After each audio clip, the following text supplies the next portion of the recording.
ملک ندیم کی رپورٹ کے مطابق اقوام متحدہ میں پاکستان کے مستقل مندوب منیر اکرم نے بھارت کی طرف سے ہتھیاروں کی وسیع خریداری اور جنوبی ایشیا کی سلامتی کے ماحول پر اس کے متزلزل اور دھماکہ خیز اثرات کے حوالے سے تشویش کا اظہار کیا۔ اقوام متحدہ تخفیف اسلحہ کمیشن کے اجلاس کے دوران خطاب کرتے ہوئے سفیر اکرم نے کہا کہ جنوبی ایشیا میں سلامتی کا ماحول حالیہ برسوں سے تیزی سے خراب ہوا ہے، کیونکہ خطے کی سب سے بڑی ریاست نے بڑے پیمانے پر اسلحہ سازی کا پروگرام شروع کیا ہے۔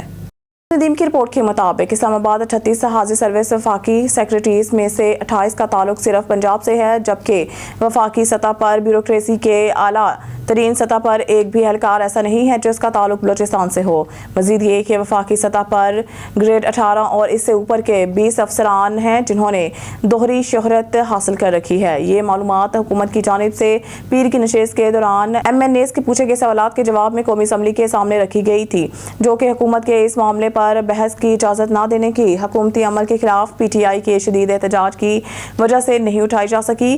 کی طرف سے لکھا گیا ایک خط اسلام آباد ہائی کورٹ کے 6 ججز سپریم جوڈیشل کونسل میں شامل ہے۔ پیپلز پارٹی کی شیلا رضا کی جانب سے پوچھے گئے سوال کے تحریری جواب میں اسٹیبلشمنٹ ڈویژن کی انچارج وزیر نے وفاقی سیکرٹریز کی مکمل فہرست ان کے ڈومیسائل کے ساتھ فراہم کری۔ اعداد و شمار سے پتہ چلتا ہے کہ 38 وفاقی سیکرٹریوں میں سے 26 کا تعلق پنجاب سے ہے، اس کے بعد 7 کا دہی سندھ، 3 کا شہری سندھ اور 2 کا خیبر پختونخوا سے ہے۔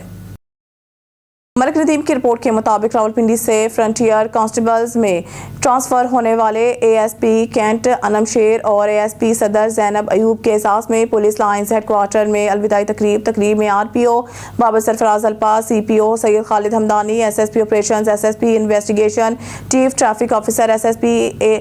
IA division traffic officer SPC IA division SPs SDPOs سمیت دیگر افسران کی شرکت۔ ملک ندیم کی رپورٹ کے مطابق فوج کے طویل عرصے سے اقوام کے دفاع اور ان کے مفادات کے تحفظ میں اس کے کردار کا اعتراف کیا جاتا رہا ہے، تاہم اپنے روایتی حفاظتی کاموں سے ہٹ کر فوج تعلیم کے شعبے میں اپنی شمولیت کے ذریعے معاشروں کی تشکیل میں نمایاں اثر و رسوخ رکھتی ہے۔ زیر تعلیم علاقوں میں معیاری تعلیم تک رسائی فراہم کرنے سے لے کر طلباء میں نظم